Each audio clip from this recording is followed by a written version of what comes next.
this video. It was shared on the website Extraordinary Beliefs. The video was shot in 2019 from the Navy ship USS Omaha. It was a triangular object hovering above the ocean off San Diego before it appears to crash land in the water. Plus, a recent report on 60 Minutes has renewed the question, who else is out there? Joining us now is investigative filmmaker Jeremy Corbell, whose website Extraordinary Beliefs posted that video and more like it. He was part of a big 60 Minutes story over the weekend as well. Jeremy, welcome. Thank you for what you do. And talk to us more about that video. Talk to us about the backstory there and what has happened once it's been released. Yeah, so the U.S. Navy photographed and filmed pyramid-shaped UFOs and spherical advanced transmedium vehicles swarming Navy warships. This is what that video evidence seems to show. I obtained and released this footage over the last month with my mentor in journalism, George Knapp. And look, this information was directly confirmed by the Pentagon. So we are witnessing in these videos true UFOs, unidentified flying objects, now known as UAPs. But it's all the buzz right now, because if we are seeing transmedium vehicles that are propelled through different types of propulsion, our Navy, our military, our intelligence communities, they want to know, but also they need to tell the American public. And that's what we're about to get into with this new report coming out this summer. Jeremy, what really interests me is the fact that the government is now acknowledging these UFOs. And the one that crashed into the ocean, talk about that, because no wreckage was found, nothing was found. What does that tell you? So I obtained and released footage that you're seeing of this object going from the air and penetrating that boundary to the water. It is understood within the United States government that this is a transmedium vehicle. If that is true, because they're using these materials to educate our armed services and intelligence communities, that's part of what I released a couple of weeks ago, were these non-classified aspects of a classified briefing.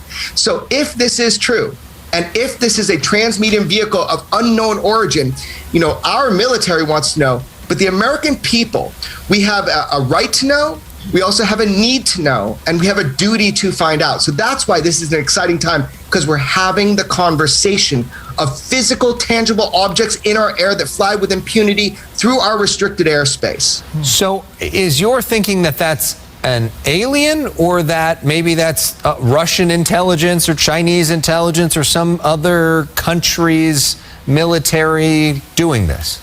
Yeah, this is the big question. Who is operating these advanced vehicles that seem to be beyond next generation technology? Our United States government wants to know who is operating these vehicles. That tells you something. And then the question is it an adversarial foreign nation? We won't know those answers until we properly investigate. So that's what we have right now. We have beholden to us, our intelligence agencies and the Senate Intelligence Committee asking questions. There's a report coming out. So the question is, what are UFOs? What do they represent? Are they from somewhere else, or are they from here on Earth? And the question needs to be answered. So I don't have the answers, but I have the questions. Los Angeles should have the questions as well. We do. So those that are tracking whatever we're seeing here, how often are they seeing things? Sometimes every day for years. That's what was released last night when there was the really cool 60 Minutes piece, is that you have pilots, you have American heroes, you have aviators and intelligence individuals who have all sorts of different data systems that are tracking these things on a daily basis. So if the frequency has increased, we need to know why. Look, big questions, hopefully not disturbing answers, but we need to ask the questions in order to get closer to the truth.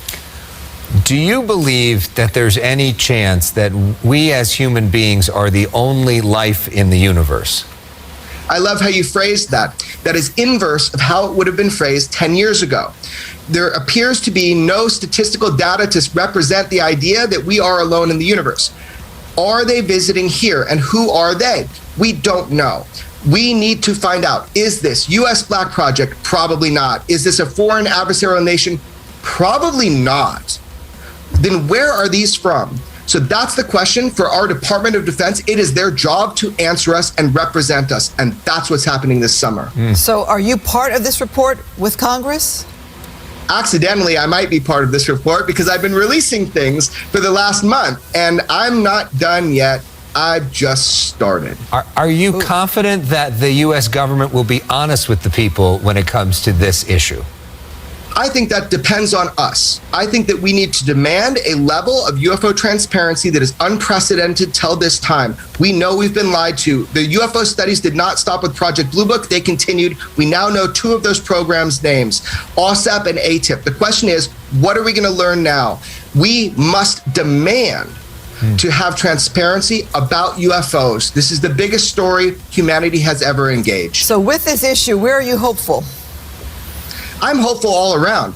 We're living in a different age. This is a unique moment where the stigma has been eradicated, where all of the ridicule is being eradicated. So this is the moment when we can have an open conversation about physical hardware flying through our skies with impunity. This is the time. So I'm very hopeful. I'm very hopeful. Well, if we thought that we just lived through the biggest story of our lifetime with coronavirus, this is a story that would actually be bigger. So it would. It would. It beats it all. 2021 UFOs goes to another level. The presence has been on planet Earth for a long time. What they are, I don't know. They're unidentified, but I want to find out. Well, Jeremy, please stay in touch because this is the most interesting story potentially in the history of the world. So we hope you call me. I'm not staying in touch with anybody. You call me. All right, Got your number, Jeremy. Thank you. Thank you All much. right.